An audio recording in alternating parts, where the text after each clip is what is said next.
आज आपण वरईचा भात आणि शेंगदाण्याची आमटी कशी करणार आहोत हे बघणार आहोत। चला तर आता रेसिपीकडे वळूया। वरई आपण आता ही स्वच्छ 2 पाण्याने धुवून घेतलेली आहे। आता ह्याच्यामध्ये आपण दुसरं काही टाकायचं नाहीये, मी तुम्हाला दाखवते ती कशी करायची। पाणी उकळायला ठेवले, पाण्याला चांगली उकळी आली बघू शकता तुम्ही। त्यामध्ये आपण 1 टिक्का तेलाचा टाकायचा आणि मीठ टाकायचं थोडंसं, म्हणजे भाताचा जेवढा अंदाज आहे तेवढं। आणि त्यामध्ये आता ही धुतलेली वरई टाकून घ्यायची।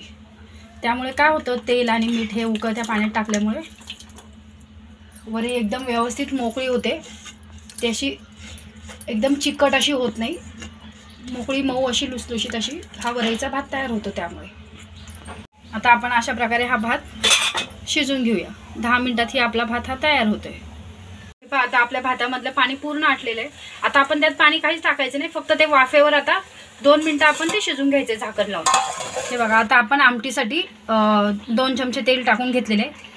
त्यामध्ये आता जिरं टाकू। जर तुम्ही उपासाला जिरं वापरत असाल तर तुम्ही टाकू शकता, जर तुम्ही उपासाला जिरं खात नसाल तर तुम्ही नाही टाकलं तरी चालेल। आता जिरं व्यवस्थित फडफडलं तर तुम्ही त्याच्यामध्ये हिरवी मिरची वाटून टाकू शकता किंवा लाल मिरचीची पूडसुद्धा टाकू शकता। मी हिरवी मिरची टाकणार आहे। आपण हिरवी मिरची ही वाटलेली आहे, ती तेलामध्ये 2 मिनिटं परतून घेऊया। चवीपुरतं मीठ टाकून घेऊया। आता आपण यामध्ये शेंगदाण्याचा कूट टाकून घेऊया। शेंगदाणे भाजून आपण बारीक करून घेतलेले आहेत। आता आपण यामध्ये पाणी टाकून घेऊया। पाणी तुम्ही गरम टाका, ह्याच्यामध्ये गार पाणी नाही टाकायचे।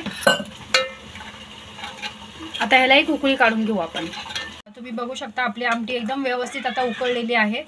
आता ही जरा 2 ते 3 मिनिटं तुम्ही गॅसवर एक वाफ त्याची अजून एक काढून घ्यायची, मग ही आपली आमटी खाण्यासाठी तयार आहे।